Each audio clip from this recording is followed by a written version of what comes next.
elbow pass. No, that's a serious steigen. He rubbed his elbows off the stender. All right. Okay, they should make stenders less abrasive. No, come on, bring it on. I'll hold your pen while I do it. Reb Josh, Chavod. Yush. Our next speaker. I thought I'd share, it's not really a thought, more like a hargash or something I had almost a month ago. Kadosh Baruch Hu doesn't do anything for no reason. And you get the things that he does, but when he does them, he also everything is cheshbon is planned out. So obviously Kadosh Baruch Hu took a long time to take a opa, bring him back up to Shemesh. Ready for a long time, he was unresponsive, and it was like the Kadosh Baruch Hu waited he was after Motzei Shabbos, right at the beginning of the week of Parshas Chayei Sarah. Like he was waiting for the week of Parshas Chayei Sarah, and that's when the Kadosh Baruch Hu was ready to take him. So sort of hit me. I don't know if it was when I was doing Shai Mikra or Shabbos in the Parsha. We find in the Parsha Sarah, we have Sarah's death. After Sarah's death, we also have Avram's death. And there we say, Pasuk says, Vayamas Avram, the Seva Tova Zakin Saveya. They lived such a fulfilling and great life. And I saw it, I said, what a way to describe Oprah's life. It's exactly the way. I think my father really said it best, I think, by the aspect that he said he had a great run. He had a great run. And I think it's very true. And once I was thinking about it, right at the time, connection Oprah and Avram, and it's not fair to start comparing Oprah to Avram Avinu, but I was thinking, I listened to all the Hesped, and just some of the things that were said about Oprah to the life of Avram Avinu, it's like right on par. To say, you want to know about somebody, hear what people have to say about him. So right off the bat, with Avram Avinu, where do we start? We start with the Lech Lecham Eretzecha. Right? So he left his land, to a new place, but it wasn't for no reason. There were Avtachos from Hakadosh Baruch Hu. What were the Avtachos? He's going to make him into V'eschali Goy Gadol. In other words, he's going to make him into a great nation. So, here we're sitting, how many people? 16, 18 people. It's not even not even close to what the family is already. I didn't really count it out, but it's 39 great-grandchildren. 18 grandchildren. He's got over 60 descendants from one man. And that's not counting what's on the way. Exactly. And came year ago, but here's a great nation coming from Opa. There's Chela Goy Gadol. On that level, maybe he has one step up, one leg up on Avram Avinu. Avram had two, and one he had an Esav. Here he is over 60, and every single one is a Yitzchak.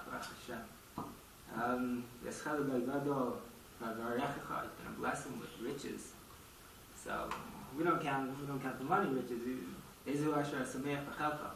So again, listen to the Hespedim. I think Uncle Joe was saying he never heard him complain his entire life. There were parts of his life that were very difficult, but you never ever heard him complain. And after I started thinking about it, did I ever hear him complain?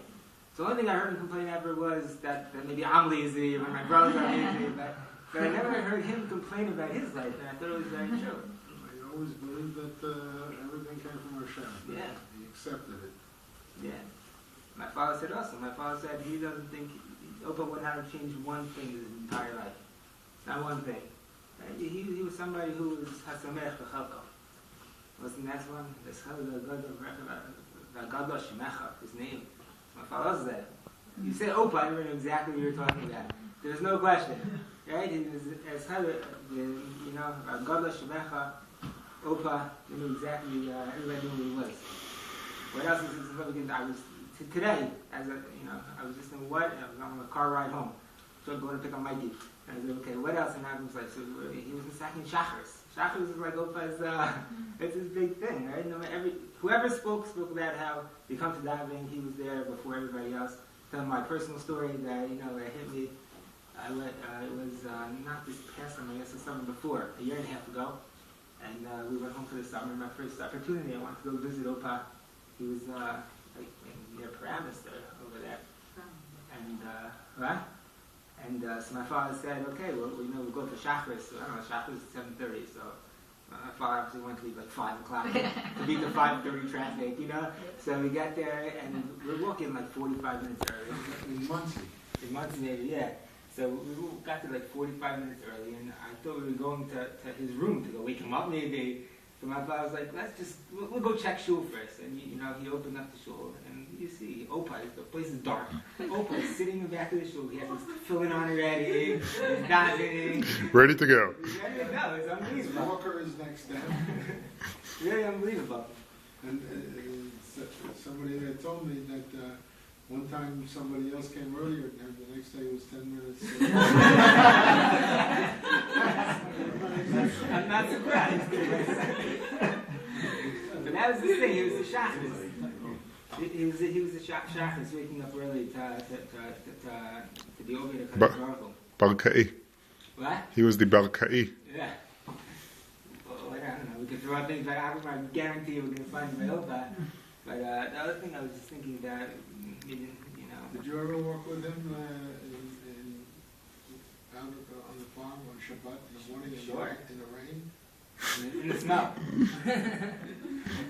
When shoot. Barefoot. Walk in his footsteps. You know, his trademark was like his huge hands. Right? He had huge hands. So we had a story that, you know, one of the brothers was somewhere and they shook his hand and said, oh, you must be a froda, right? Everyone knows about his hands. He grabbed bulls by the nose with his hands. You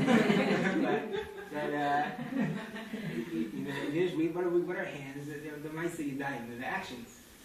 And as much as physically he had huge hands, I think his Maaseh Yadayim, his actions, he had very big hands. And, you know, I remember as a child, you know, he had his HF ring, you know, and it was like a contest. How many fingers can you fit inside right there? But, no, to that extent, it's the Maaseh Yadayim, his Yadayim, the Maaseh Yadayim. I think that, you know, on some levels, I'm always trying to fit my fingers into his hands. And one day, with Hashem, I reached some of those levels in terms of the Maaseh Yadayim. You can aspire to fit as many, I guess less. We want to be able to fill up, you know, fill up his ring as much as we can, and a little fit. So a great zchus to be here to partake in this siyum in honor of our Opa. Shkech.